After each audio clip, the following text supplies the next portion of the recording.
C'est un verset qu'on peut retrouver donc dans Luc au chapitre 11. Et j'ai envie de lire les versets qu'il y a avant et les versets qu'il y a après. Ce verset qu'on connaît bien: demandez et vous recevrez, cherchez et vous trouverez, frappez et l'on vous ouvrira. Alors à partir du verset 5, on peut lire ceci: supposez que l'un vous ait un ami et qu'il aille le réveiller en pleine nuit pour lui dire: mon ami, prête-moi 3 pains, car un de mes amis qui est en voyage vient d'arriver chez moi et je n'ai rien à lui offrir. Supposons que l'hôte de l'intérieur de la maison lui réponde: laisse-moi tranquille, ne me dérange pas, ma porte est fermée, mes enfants et moi nous sommes couchés, je ne peux pas me lever pour te les donner. Je vous assure que même s'il ne se lève pas pour lui donner ses pains par amitié pour lui, il se lèvera pour ne pas manquer à l'honneur et il lui donnera tout ce dont il a besoin. Ainsi, moi, je vous le dis, et voilà le thème de mon message de ce soir avec ces 3 premiers verbes: demandez et vous recevrez, cherchez et vous trouverez, frappez et l'on vous ouvrira. Car celui qui demande reçoit, celui qui cherche trouve et l'on ouvre à celui qui frappe. Il y a des pères parmi vous. Lequel d'entre vous donnera un serpent à son fils comme celui s'il lui donne un poisson? Ou encore, s'il demande un œuf, lui donnera-t-il un scorpion? Si donc tout mauvais que vous êtes, vous savez donner de bonnes choses à vos enfants, à combien plus forte raison le Père Céleste donnera-t-il l'Esprit Saint?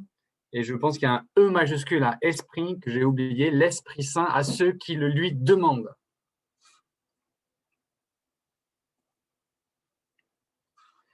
Demander, chercher et frapper. C'est les 3 verbes sur lesquels je me suis arrêté pour notre méditation de ce soir.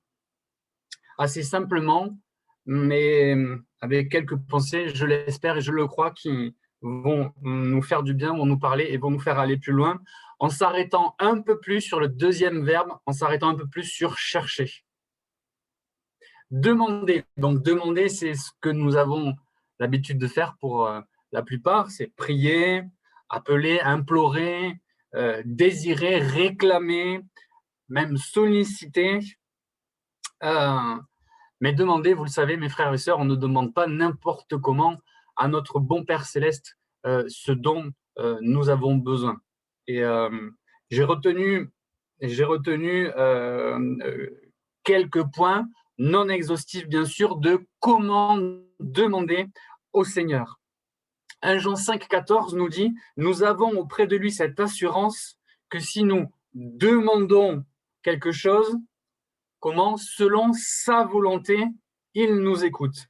Premier point, très rapidement, que je veux noter, c'est si nous prions selon sa volonté. Selon sa volonté, et ça veut dire et non la nôtre, en fait. On est d'accord que parfois, voire même souvent, ça nous est arrivé de faire des requêtes et des prières parce que c'était pour notre propre et simplement dans notre propre intérêt personnel. Peut-être dans le but même de satisfaire nos propres désirs. C'est ce que nous dit dans un passage la Bible, nos propres désirs. Mais le Seigneur, il veut vraiment qu'on lui demande quelque chose selon sa volonté. Et il nous écoute, et nous avons l'assurance qu'il nous écoute. Un autre point, si on demande avec foi, bien sûr, et si on y croit, Matthieu 21, verset 22, tout ce que vous demanderez avec foi, par la prière, vous le recevrez. C'est-à-dire que je le crois, et nous le faisons quand nous nous réunissons, nous ne prions pas à la va-vite. Nous ne prions pas en disant: bon, tiens, on va prier, Jocelyne est là, tiens, on va prier peut-être pour Jocelyne parce que, allez, avec un coup de bol, ça marchera. Non, on prie avec foi. On prie, on croit que Jocelyne va recouvrer la vue. On prie que notre sœur Betty va trouver un moyen pour aller au travail. On prie pour la vie de l'esprit dans l'église avec foi. Tous nos sujets, nous les apportons avec foi parce que nous avons foi en Jésus-Christ, bien sûr. C'est l'objet de notre foi. Un autre point, Jean chapitre 14, verset 13. Et tout ce que vous demanderez, cette fois-ci, en mon nom, je le ferai. En mon nom, je le ferai, afin que le Père soit glorifié. Au nom de Jésus. C'est peut-être devenu une habitude pour certains, Si c'est devenu une habitude, je veux que ce soit vraiment il y a des bonnes habitudes. C'est une bonne habitude de prier dans le nom de Jésus. Et que ce ne soit pas une habitude qui devienne des mots magiques. En ton nom, Jésus, on a prié. Non, le nom de Jésus au-dessus de tout nom. On prie parce qu'on a foi en lui, parce qu'on croit que son nom est plus puissant que tout et qu'il a tout vaincu à la croix. Ce nom par lequel nous sommes sauvés, ce nom grâce auquel nous sommes acceptés en sa présence. Il nous écoute. Voilà, très succinctement, demander sa volonté, avec foi, j'y crois, et en son nom, bien sûr. Et c'est non exhaustif. Chercher, le deuxième verbe pour nous ce soir, chercher, et vous trouverez. Je vais passer un tout petit peu plus de temps sur la recherche. Chercher, bien sûr, dans le but de trouver quelque chose, se résoudre à chercher physiquement. Quand on cherche quelque chose, on peut même y penser, chercher par le raisonnement, en s'interrogeant, chercher, désirer vivement, on peut même implorer. Et c'est pareil que pour le verbe demander. Quand nous allons à la recherche de quelque chose, nous n'allons pas à sa recherche par hasard, en disant, bon, allez, je vais chercher, mais franchement, j'y crois pas trop. Non, je recherche de tout mon cœur. Qu'est-ce que je recherche ? Je recherche tout d'abord sa présence. Quand on cherche sa route, il n'y a pas si longtemps que ça, quand nous n'avions pas encore les GPS de poche, aujourd'hui, la plupart, on se balade et on ne cherche même plus son chemin. Mais vous vous souvenez qu'il n'y a pas si longtemps que ça, on avait des cartes encore qu'on dépliait et on prenait, je ne sais pas, un quart d'heure, une demi-heure, une heure pour notre trajet et on cherchait notre chemin comme ça. Aujourd'hui, bon, ça va un peu plus vite avec les GPS, on part, hop, on met la destination et ça y va. Mais souvenez-vous, moi ça m'est souvent arrivé à l'époque, je ne sais pas que j'ai perdu mon chemin, mais je cherche par exemple la place de la mairie dans une ville que je ne connais pas ou dans laquelle je ne suis jamais allé. Ça m'est souvent arrivé de baisser la vitre, de dire « Excusez-moi, monsieur, madame, vous pouvez m'indiquer le chemin, s'il vous plaît? Vous pouvez me dire où est la place de la mairie, s'il vous plaît ?» Et je cherche dans un but précis. Je cherche la personne du coin, c'est-à-dire que je lui dis « Bonjour, monsieur, madame, vous êtes du coin ?» Parce que si la personne n'est pas du coin, elle ne va pas savoir me renseigner. Donc, je cherche la bonne personne. Je recherche aussi les bonnes indications. Les bonnes indications pour trouver le chemin. La bonne personne et la seule bonne personne qui cherchait, c'est, vous le savez par cœur, Jésus. Il est lui-même le chemin, la vérité et la vie. Cherchez Jésus avant tout. Les bonnes indications, forcément, c'est lui qui les a aussi. C'est Jésus qui les a. Pour trouver sa présence. Cherchez sa présence. Vous me chercherez et vous me trouverez. Jérémie 29, 13. Vous me chercherez, vous me trouverez. Comment? Si vous me cherchez de tout votre cœur. De tout votre cœur.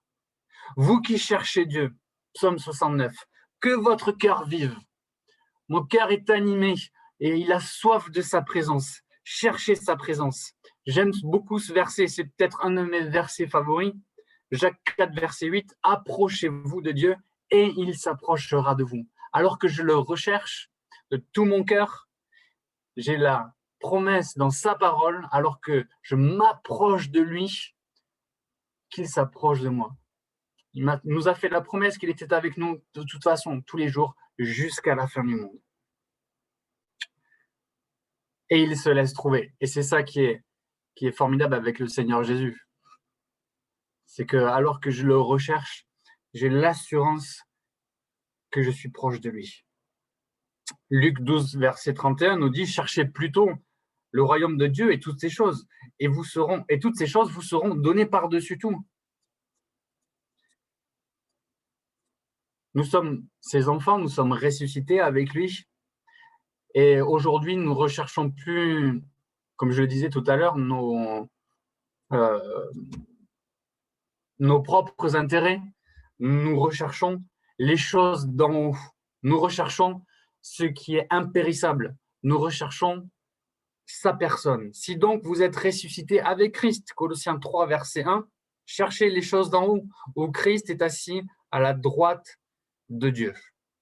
Cherchez sa présence donc. Vous l'avez compris, c'est fondamental. Cherchez sa présence dans la parole de Dieu, dans la prière quotidienne. Seigneur Jésus, je suis ton disciple et je veux me discipliner à rechercher ta présence. Cherchez sa présence.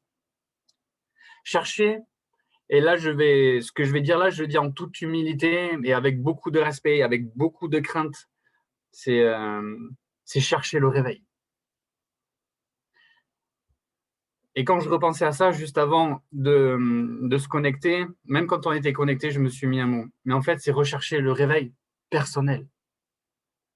En recherchant sa présence, je recherche le réveil personnel. Romains 13 nous dit, vous connaissez le temps où nous sommes. C'est le moment de sortir de votre sommeil. Ou dans une autre version, c'est l'heure de vous réveiller enfin du sommeil.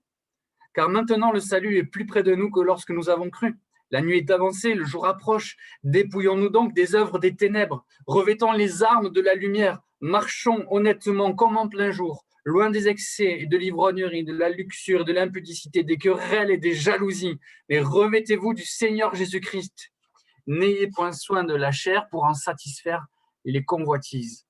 Nous savons les temps que nous vivons les temps de la fin plus que jamais, recherchons sa présence et recherchons un réveil spirituel, personnel. Parce que Didier l'a déjà dit souvent, et ça m'est revenu encore en tête pour nous aujourd'hui, dans le cœur plutôt, c'est que alors si nous avons ce réveil personnel, nous allons embraser tous ceux qui sont autour de nous.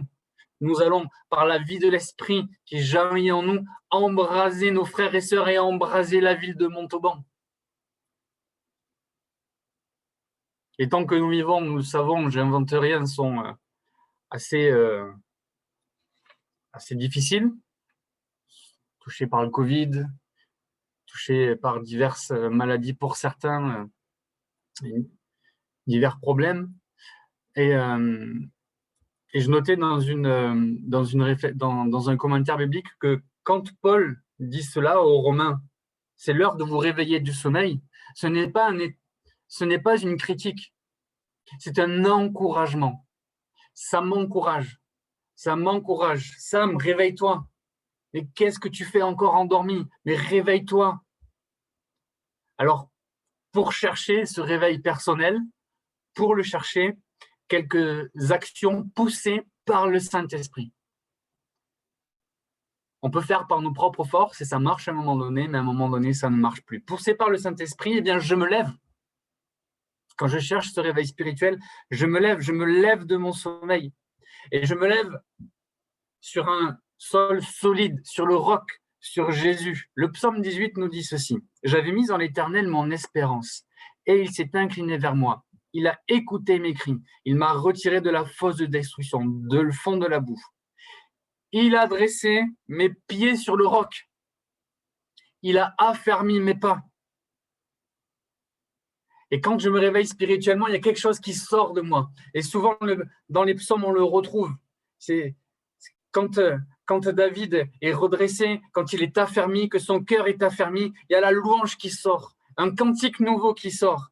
Il a affermi mes pas, il a mis dans ma bouche un cantique nouveau, une louange à notre Dieu. Beaucoup l'ont vu, ils en ont eu la crainte et ils se sont confiés en Dieu.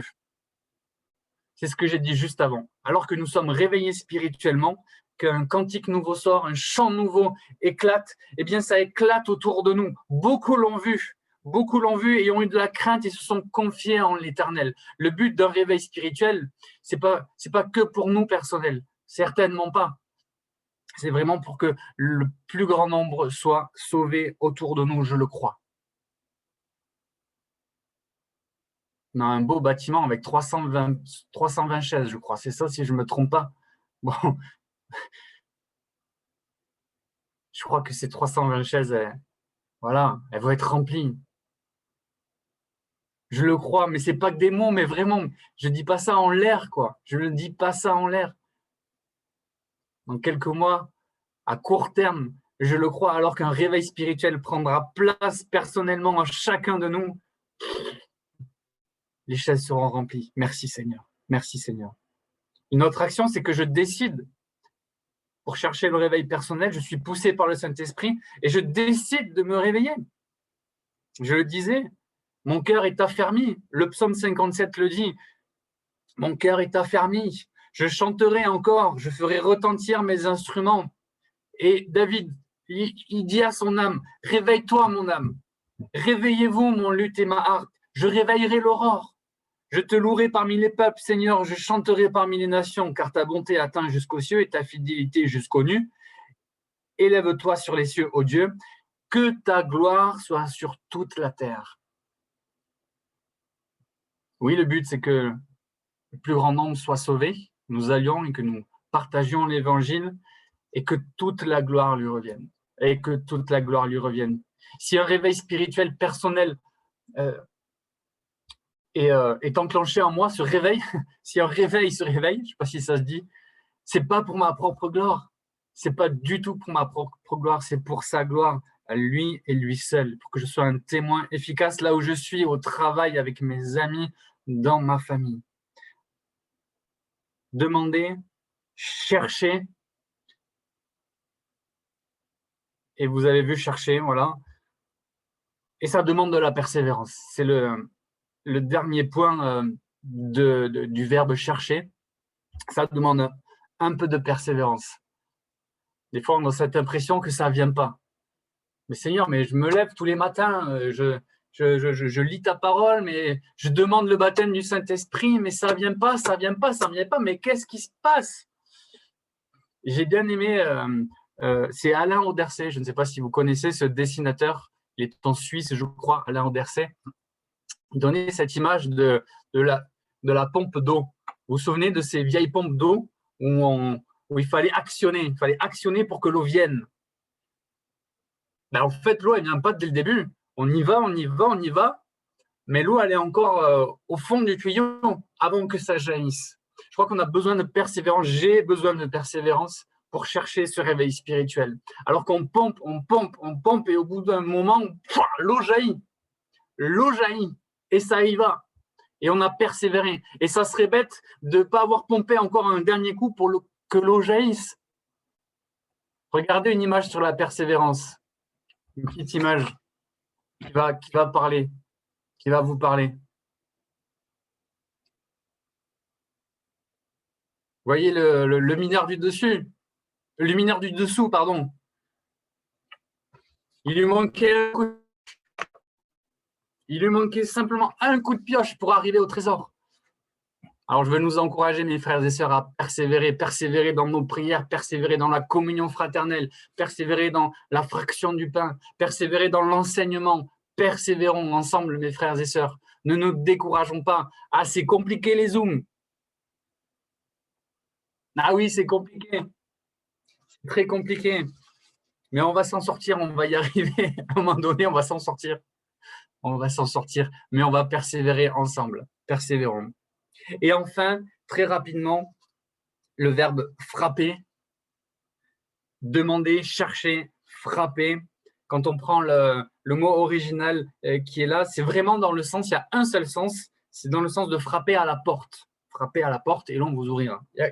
Des fois, il y a beaucoup de sens dans les mots, dans les versets de la Bible, mais là, il n'y a que celui-là. C'est frapper dans le sens de frapper à la porte. Quelle déception, ça vous est arrivé de déjà frapper à une porte ou sonner à la sonnette de l'entrée et il n'y a personne, la porte ne s'ouvre pas.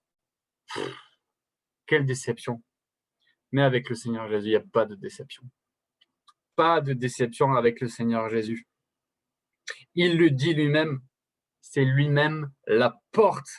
Jean, chapitre 10, verset 7. En vérité, je vous le dis, je suis la porte des brebis. Je suis la porte. On en revient de toute façon toujours à la même chose, Jésus. Recherchez, demandez à Jésus, cherchez Jésus, frappez. C'est lui-même la porte, il est le chemin, la vérité et la vie. Conclusion, je termine et nous allons prier tous ensemble. Juste un petit retour au texte que nous allons lu. Vous avez peut-être remarqué que dans le texte, la personne qui est dérangée en pleine nuit, pourquoi elle répond? Elle répond en l'honneur, en l'honneur, en l'honneur de son nom. Notre Dieu, notre bon Père céleste répond à nos prières. C'est encore un commentaire que j'avais lu dans une Bible d'études. C'est vraiment en l'honneur de son nom que le Seigneur nous répond. Une dernière chose, vous aurez peut-être remarqué aussi le dernier verset de notre lecture. Si donc tout mauvais que vous êtes, vous savez donner de bonnes choses à vos enfants, à combien plus forte raison le Père Céleste donnera-t-il l'Esprit Saint à ceux qui le lui demandent?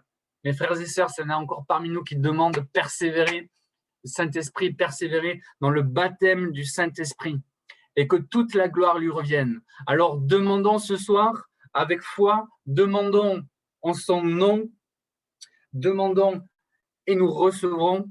Cherchez mes frères et sœurs, réveil spirituel. Cherchez-le de tout votre cœur. Levez-vous. Soyez poussés par le Saint-Esprit. Décidez, dites à votre âme, mon âme bénit l'Éternel. Réveille-toi, mon âme. Nous prions ensemble et pour que tout l'honneur lui revienne, que toute la gloire lui revienne. Il fait au-delà de tout ce que nous pensons à lui seul. Soit toute la gloire, mes frères et sœurs. Nous prions ensemble. Seigneur Jésus, merci pour ta parole. Que de promesses dans ta parole. Alors que tu nous as amenés vers ce texte, nous voulons te demander, en sachant que tu nous réponds. Nous voulons te chercher en sachant que tu te laisses trouver. Nous voulons frapper en sachant que tu ouvres toujours la porte. Tu es toi-même la porte, Seigneur Jésus. Merci pour le bien que tu nous fais encore ce soir, pour ta parole. Je suis rempli de joie d'être avec mes frères et sœurs, de savoir qu'un jour nos yeux te verront tous ensemble, qu'un jour, très prochainement, nous allons nous retrouver aussi dans nos bâtiments. Seigneur Jésus, merci pour tant d'amour envers nous et qu'à toi revienne toute la gloire. Je te